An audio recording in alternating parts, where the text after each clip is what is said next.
अंजन गावातील पुतळा वाद प्रकरणी अखेर तोडगा। अंजन गावातील पुतळ्याचं होणार स्थलांतर। दोन्ही समाजाच्या बैठकीत महत्त्वाचा निर्णय। तोडगा निघाल्यानंतर आंदोलन अखेर मागे। मनोज जरांगे आज अंजन गावाला भेट देणार। शिवरायांच्या पुतळ्यावरून अंजन गावात झाला होता वाद। सांगली ते राम मंदिर चौकात हिंदुत्ववादी संघटनेनं मध्यरात्री छत्रपती संभाजी महाराजांचा पुतळा बसवला। पुतळा बसवल्याच्या ठिकाणी पोलीस दाखल। परवानगी घेऊन पुतळा बसवण्याची पोलिसांची विनंती। मुंब्रा कुणाच्या अब्बाचं नाही, मंत्री नितेश राणेंचं वादग्रस्त वक्तव्य। नितेश राणेंच्या वक्तव्यानं वादाला तोंड फुटण्याची शक्यता। संजय राऊत हे दुसरे खरात जसं खोटं भविष्य सांगून भोंदूगिरी करायचे तशीच राजकीय भोंदूगिरी आता सुरू। राष्ट्रवादीचे आमदार अनिल पाटलांचा संजय राऊतांवर निशाणा। नाशिकच्या दिंडोरीत कार विहिरीत कोसळून भीषण अपघात। कार थेट पाण्यात भरलेल्या विहिरीत कोसळून 9 जणांचा मृत्यू।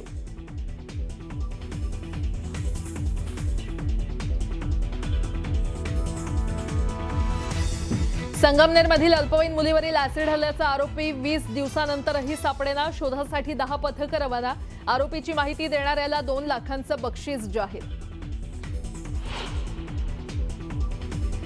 आणि नीता मुकेश अंबानी कल्चरल सेंटरच्या 3ऱ्या वर्धापन दिनाचा उत्साह। 5 एप्रिलपर्यंत सुरू राहणार भव्य सोहळा। सिने कलाकारांसह दिग्गज नेत्यांचीही आवर्जून उपस्थिती।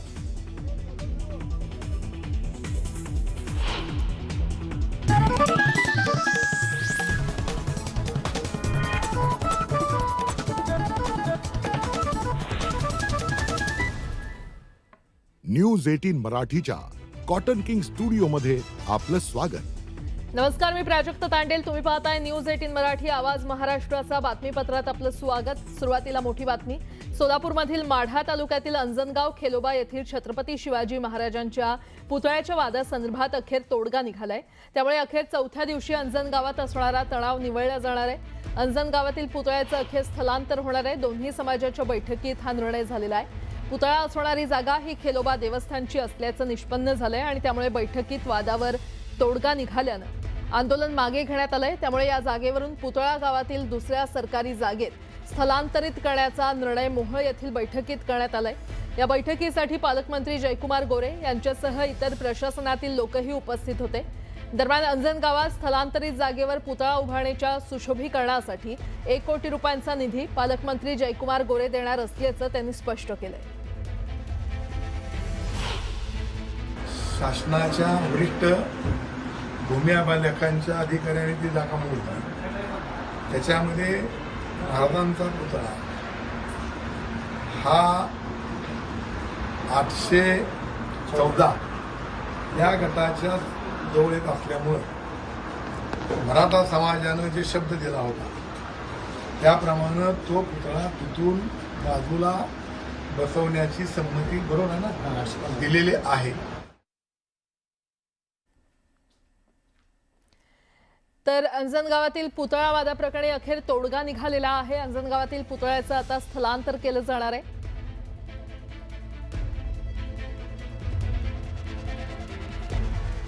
मोठी बातमी आपण पाहतोय।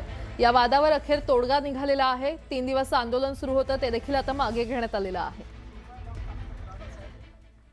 सांगलीच्या राम मंदिर चौकात संभाजी महाराजांचा पुतळा बसवण्यात आलेला आहे। हिंदुत्ववादी संघटनेनं पुतळा बसवल्याची माहिती मिळते। पुतळा बसवल्याच्या ठिकाणी पोलीस आता दाखल झाले। परवानगी घेऊन पुतळा बसवा अशी विनंती पोलिसांनी संघटनेला केली आहे। आणि नगरपालिकेने जो जागेचा प्रस्ताव मांडलाय तो आपल्याला काही मंजूर नाही आहे, म्हणून आम्ही पुतळा बसवलाय। नगरपालिकेने जी जागा दिली ती कॅन्सल करायला पाहिजे आपली ही इच्छा आहे। तर ती जागा कॅन्सल नाही केली तर मी आणि पुतळा बसवणार। काढला तर मी परत पिटवून घेणार, पण मी पुतळा जर त्या बागेत बसला तर मी काहीतरी करून घेणार आणि मी महानगरपालिकेला जबाबदार धरणार। आणि आयुक्त साहेबांनी आणि राहुल रोकडे साहेब, महत्त्वाचं म्हणजे राहुल रोकडे साहेबांना, कारण का त्यांना सुद्धा माहिती होतं मी निवेदन किती दिल्यात। त्यांनी आम्हाला सांगायला पाहिजे होतं की आम्ही बागेत आमचं म्हणणं मांडायला पाहिजे होतं। आम्ही 15 ते 16 निवेदन दिल्यात, तरीसुद्धा त्यांच्या म्हणण्याप्रमाणे त्यांनी तिथे जागा दिल्या। जागा द्यायला पण काही प्रॉब्लेम नाही, त्यात तिथं दवाखान्यात आम्ही उद्या कार्यक्रम कसा करायचा महाराजांचा। त्रिकोणी बागेत बसवायला परवानगी दिल्या। आपल्याला त्या बागेत बसवायचं नाही। महाराज माझं बागेत बसण्यासाठी झालेलं नाही आहेत, माझा महाराज चौकातच बसणार। हीच आपली इच्छा आहे. मग ते कोणीही बसू दे, आपल्याला काय असंच नाही की आम्ही बसावं, कोणीही बसवू दे, पण महाराज चौकात बसले. यापूर्वी प्रतापसिंह उद्यान ही जागा हा दिली होती, प्रतापसिंह उद्यान दिली होती, ती आम्हाला मान्य होती. पण त्यावर काही केस असल्यामुळे त्यांनी कॅन्सल केली आणि डायरेक्ट ही जागा हे केली, म्हणजे महापालिकेनं परस्पर केले. आणि आता टेंडर पण वाटल्यात. पण आम्हाला साहेबांनी, DYSP साहेबांनी आम्हाला सांगितले की आम्ही त्यांच्यासोबत मिटिंग करून देतो. त्यामुळे आम्ही पुतळा हटवायचा विचार करत आहे.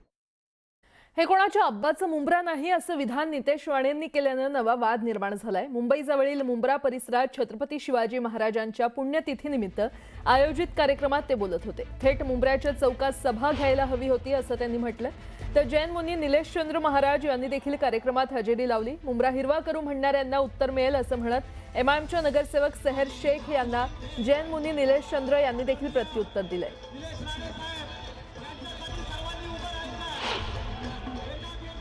तर छत्रपती शिवाजी महाराजांच्या हा पुण्यतिथी हा मुंब्रामध्ये जे लोक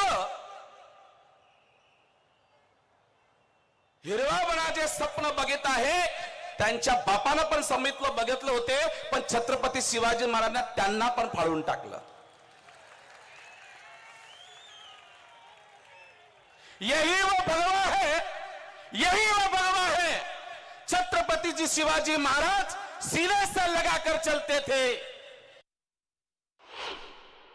कोणाच्या अब्बाचा मुंब्रा नाही आहे. हे आमच्या हिंदू राष्ट्रामधले ही मुंब्रा देवी आहे. मुंब्रा देवी. आणि म्हणून आम्हाला इथे सभा घेणं, आमच्या भगवादारी मुंब्रामध्ये जाऊन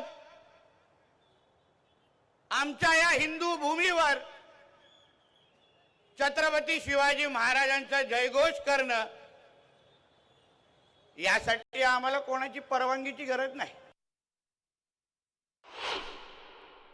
हे जे काय आज तुमच्या आजूबाजूला चालू आहे, हे औरंगाबादचे पिल्लावळ आहेत, हे टिप्याचे पिल्लावळ आहेत, जे ह्या मातीशी गद्दारी करून, या हिंदू राष्ट्राशी गद्दारी करून त्या औरंग्याला परत जिवंत करण्याचा प्रयत्न करतायत. हे तुम्ही हिंदू समाज म्हणून तुम्ही लोकांनी ओळखलं पाहिजे. का एकत्र आलो पाहिजे आपण? का आम्ही इकडे तुमच्यासाठी लढायला आलोय? ताके त्या मुंब्राच्या कानोकोपऱ्यामध्ये बसलेले ज्या ज्या मस्जिदीतून माझं हे भाषण ऐकतायत त्यांना कळून दे, ये मेरे छत्रपति शिवाजी महाराज का हिंदू राष्ट्र है. थोड़ा काय लोकप्रतिनिधी झाल्यानंतर इसको हम हरा कर देंगे. ठीक आहे, तिला काय आपण लोकप्रतिनिधी आहे म्हणून तिला काय मोजत नाही, पण तिची ती मानसिकता आहे ती महत्वाची एक समजून घ्या. त्या लोकांना लहानपणापासून हे शिकवलं जातं. हे जे मदरसे आहेत, या मदरसेमधून बसून हे लोकांना हे शिकवतात. त्यांना काय शिक्षण देत नाहीत, डॉक्टर आणि इंजिनियर बनवत नाहीत. त्या मदरशामध्ये बसून फक्त आतंकवादी घडवले जातात आणि म्हणून यांच्या थोबड्यातून हे सगळे विचार बाहेर येतात. म्हणून त्याला वाटतं की इसको हरा कर देंगे. ते सगळे मदरसे बंद करून टाका आणि हे सगळ्या आतंकवाद्यांना बाहेर काढा. पहिले तुम्ही थोडं थांबा. बघा, सरकारच्या एका वर्षामध्ये आम्ही आणला ना धर्म स्वतंत्र कायदा, आणला की नाही? आता धर्म स्वतंत्र कायद्यापर्यंत पोहोचलोय. आता पुढचा टप्पा मदरसांचा एक लक्षात घ्या.